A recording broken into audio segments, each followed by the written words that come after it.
Metro दिनांक TV news. आइए देखते हैं आज की खास खबर। भाजपा आमदार राजहंस सिंह और भाजपा मुंबई के मंत्री ज्ञानमूर्ति शर्मा ने महाराष्ट्र दिवस पर कामगारों का किया स्वागत सम्मान। जैसा कि आप सब जानते हैं, जिस प्रकार से पूरे महाराष्ट्र और मुंबई में महाराष्ट्र दिवस बड़े ही धूमधाम से मनाया गया, ठीक उसी प्रकार से दिंडोसी विधानसभा के कार्यालय पर विधानसभा के अध्यक्ष राजन सिंह, महामंत्री अयोध्या पाठक, भारती भिंडे, सुधीर राउत सहित भारी संख्या में उपस्थित भाजपा के पदाधिकारी, कार्यकर्ता व कामगारों के बीच प्रमुख अतिथि के रूप में उपस्थित आमदार राजहंस सिंह ने महाराष्ट्र दिवस के शुभ अवसर पर कामगारों को गुलाब का पुष्प गुच्छ, सप्रेम भेंट देकर स्वागत सम्मान किया है। वहीं भारतीय जनता पार्टी वार्ड क्रमांक 44 के एमएचबी कॉलोनी चाफेकर बंधु चौक पर सुबह लगभग 10 बजे वार्ड क्रमांक 44 के अध्यक्ष अजय यादव ने 105 फीट तिरंगा झंडा का ध्वजारोहण का कार्यक्रम का आयोजन किया था, जिसमें प्रमुख अतिथि के रूप में उपस्थित भाजपा मुंबई प्रदेश के मंत्री, हाई कोर्ट के एडवोकेट ज्ञानमूर्ति शर्मा व पूर्ण नगर सेविका संगीता यादव के अलावा भारी संख्या में भाजपा कार्यकर्ता व बीएमसी कामगार उपस्थित थे। इस शुभ अवसर पर कामगारों के कर कमलों द्वारा भाजपा के मंत्री ज्ञानमूर्ति शर्मा ने ध्वजारोहण कराकर स्वागत सम्मान किया है। आइए हम देखते हैं मेट्रो दिनांक टीवी न्यूज पर आमदार राजहंस सिंह ने महाराष्ट्र दिवस के शुभ अवसर पर क्या कुछ कहा। साहब, आज महाराष्ट्र का प्रथम दिन है, दिवस है, आप क्या कुछ कहना चाहते हैं? महाराष्ट्र दिवस है आज 1 मई और कामगार दिवस भी वर्ल्ड वाइज कामगार दिवस आज मनाएंगे। ये हमारे भाई बहन हैं जो कामगार हैं, तो कहते हैं मराठी में फूल नहीं तो फूल सपा करो। कुछ न कुछ उनकी आज के दिन जो कि पूरे मुंबई की यूनिवर्सिटी की सब सेवा करते हैं कामगार हैं, तो उनको दिंडोसी विधानसभा की तरफ से भारतीय जनता पार्टी की तरफ से थोड़ा सा उपहार देकर और उनका सम्मान करके दिंडोसी भारतीय जनता पार्टी ने किया। आज कामगार दिवस पे सर, आप पूरे महाराष्ट्र की धरती पर रहने वाले कामगारों को शुभेच्छा के रूप में क्या बोलना चाहते हैं? शुभेच्छा ये है कि जो हमारे राष्ट्रीय नेता मोदी जी हैं, उनकी जो प्रेरणा लेकर हम लोग काम करते हैं, छोटे से छोटा भी काम करने वाला आदमी वो भी इंसान है और उसका भी सम्मान, उसके कार्यों के साथ उसका सम्मान होना चाहिए। आपने देखा होगा कि जब भी इंफ्रास्ट्रक्चर का काम हुआ या काशी विश्वनाथ मंदिर काम हुआ, राजा मंदिर काम हुआ, बड़े बड़े ब्रिजेस या रास्ते बने, आदरणीय हमारे प्रधानमंत्री मोदी जी जब जाते हैं तो लोगों ने उस निर्माण में जो मेहनत की, जो अपनी खून पसीना एक किया, उनका सम्मान सबसे पहले करने का वो प्रेरणा लेकर दिंडोसी विधानसभा के मंत्री और सभी पदाधिकारी वो प्रेरणा लेकर काम करने लगे। तो साथ ही आज लोकसभा क्षेत्र का भी तो आपने पहले चुनाव को बजा चुके, मगर आज अध्यक्ष वाइकर ने कार्यालय का उद्घाटन किया और मैदान में उतर, उनके बारे में क्या कहना है? साहब, क्या किस तरह से आप चुनाव करेंगे? कुछ लगा जोगेश्वरी वगैरह में उनका विरोध होना शुरू हुआ है। नहीं, देखिए विरोध का कोई मायने नहीं रहता। ऐसा है, रविंद्र वाइकर आज 40 साल से, मैं उनको जानता हूँ, 40 साल से सियासत में जोगेश्वरी के विधायक हैं। हमारे पास आज की तारीख में देखा जाए तो 5 विधायक हैं। अमित साटम को ले लीजिए, फिर विद्या ठाकुर को ले लीजिए, लवेकर को ले लीजिए, दिंडोसी से हम लोग, हमारी यंत्रणा है शिवसेना की जैसी यंत्रणा सिंधे सेना की, उसी प्रकार हमारा भारतीय जनता पार्टी की पूरी जमीन से लेकर यहाँ तक पन्ना प्रमुख से लेकर बूथ प्रमुख से लेकर सभी लोग कार्यों में जुट गए। निश्चित तौर से कम 4 लाख वोटों से हमें नौकरी जीतेगा, क्योंकि जमीनी आदमी है, जमीन पर काम करना हमें पता है और इच्छा शक्ति है काम करने की। तो विरोध तो देखिए ऐसा है कि राजनीति में सब आपके साथ है, ऐसा तो होगा नहीं।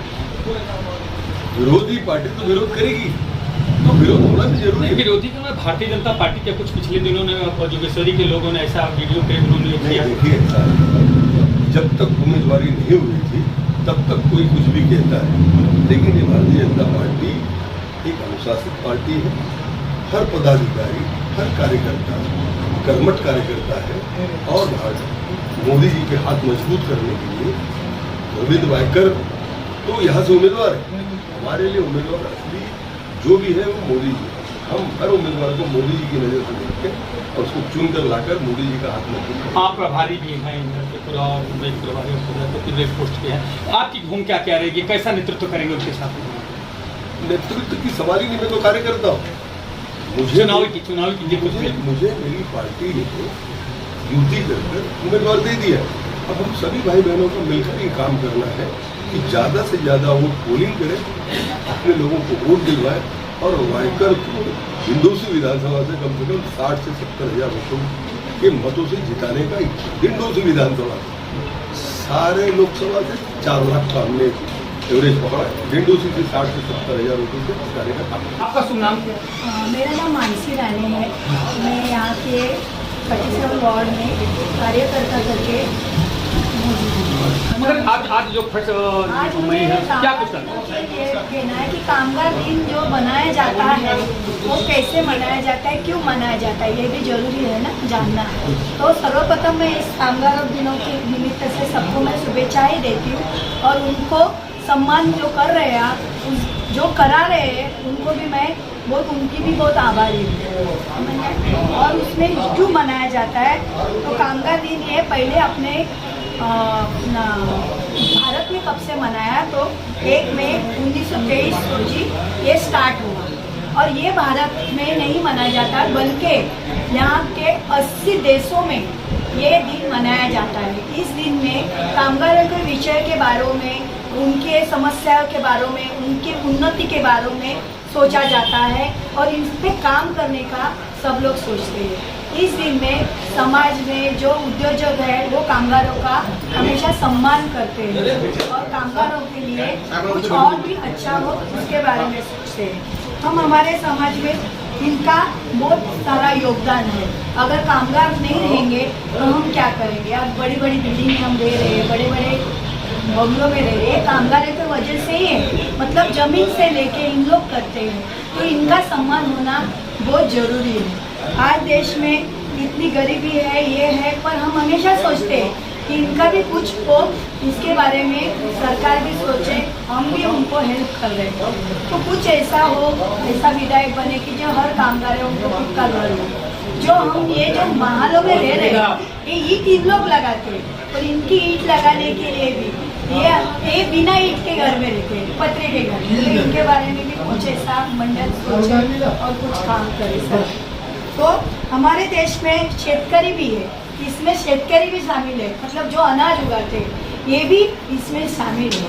तो इनका भी सम्मान होना चाहिए क्योंकि वो अनाज उगाते हैं और हम बैठ के खा रहे हैं, तो उनके बारे में भी कुछ समस्याएं होगी तो ये करेंगे। यही मेरा धन्यवाद है। मैं धन्यवाद करती हूँ कि आपने मुझे बोलने का मौका दिया और अच्छी तरह से ये समझने का मौका दिया कि इनके वजह से मुझे आज बोलने का मौका मिला और आपने भी मुझे ये सराहना किया। आपका शुभ नाम? सोलंकी साहब, जिस तरह से आज आप जंडोसी विधानसभा में आपका सम्मान हुआ है, आपका आज जो कामगार दिवस पे आमदार राजहंस सिंह ने आपका पूरे कामगारों का और आपका सम्मान किया, इसको क्या कुछ कहना चाहते हैं? शुभेच्छा के रूप में क्या बोलना चाहते हैं आप? आपको खुशी महसूस हुई कि एक कामगार के द्वारा आपको ऐसा आश्वास हुआ कि मेरा सम्मान हुआ, आपको कैसा महसूस हुआ? अच्छा लगा। अच्छा, कैसा लगा आपको? अच्छा लगा। आपको आमदार साहब ने सम्मान दिया तो कैसा लगा आपको? बीजेपी के लिए अच्छा कुछ नेतृत्व और अच्छा कार्य अच्छा लगा। कामगार आज आप कामगारों का सम्मान होगा, आपको अच्छा लगा। काका क्या बोलना चाहते हैं? आज आमदार साहब ने आपका सम्मान दिया, कुछ देख कर किस तरह से? हम लोग के लिए गर्व की बात है क्योंकि सब स्वयं करने वाले हमको ये सब भूल जाते हैं, बाकी सब बड़े बड़े लोग अपने अपने हिसाब से निकल लेते हैं। तो आज हमारा सम्मान हुआ, हमको खुशी है। देखिए कितनी सौभाग्य की बात है कि जिस तरह से सर ने भी बताया है कि हमारे कामगार भाई ने जो जानते पूरे मुंबई को स्वच्छ रखने का इनकी जिम्मेदारी होती है। जिस तरह से आज आमदार साहब ने उनको बुला करके पुष्प दे करके और जो उनके पास सप्रेम भेंट के रूप में उन्होंने दिया, आज उन्होंने बोल रहे हैं कि मुझे कोई सम्मान नहीं करता, मगर आज आमदार साहब ने मुझे बुला करके सम्मान किया और मुझे जो सप्रेम भेंट के रूप में दिया, और आज मुझे बहुत अच्छा लगा, मुझे गर्व महसूस हो रहा है कि मेरे आमदार साहब ने मेरा सम्मान किया। मैं उनको तहे दिल से उनका स्वागत करता, अभिनंदन करता हूँ। जय हिंद, जय भारत।